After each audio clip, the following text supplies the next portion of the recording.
Dear future generations, I think I speak for the rest of us when I say, sorry. Sorry we left you with our mess of a planet. Sorry that we were too caught up in our own doings to do something. Sorry we listened to people who made excuses to do nothing.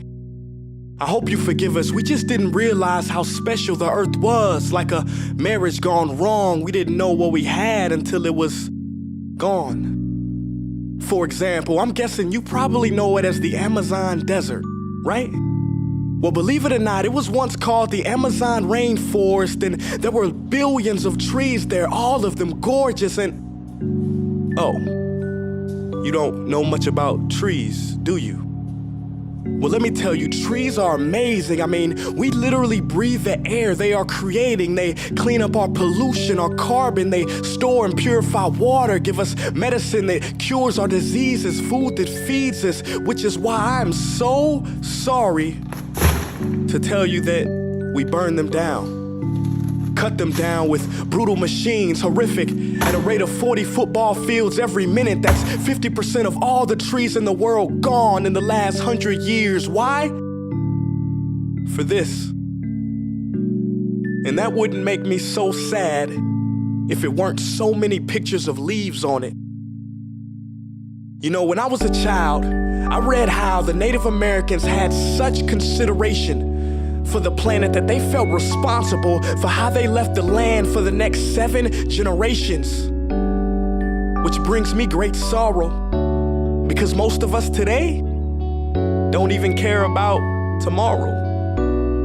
So I'm sorry. I'm sorry that we put profit above people, greed above need, the rule of gold above the golden rule. I'm sorry we use nature as a credit card with no spending limit, overdrafting animals to extinction, stealing your chance to ever see their uniqueness or become friends with them. Sorry we poison the ocean so much that you can't even swim in them. But most of all, I'm sorry about our mindset, 'cause we had the nerve to call this destruction progress.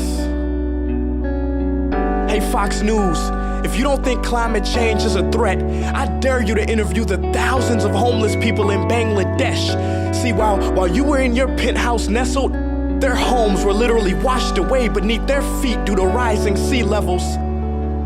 And Sarah Palin, you said that you love the smell of fossil fuels. Well, I urge you to talk to the kids of Beijing who are forced to wear pollution masks just to go to school. See, you can ignore this, but the thing about truth is, it can be denied, not avoided. So I'm sorry, future generations. I'm sorry that our footprint became a sinkhole and not a garden. I'm sorry that we paid so much attention to ISIS and very little to how fast the ice is melting in the Arctic. I'm sorry we doomed you, and I'm sorry we couldn't find another planet in time to move to. You know what? Cut the beat. I'm not sorry.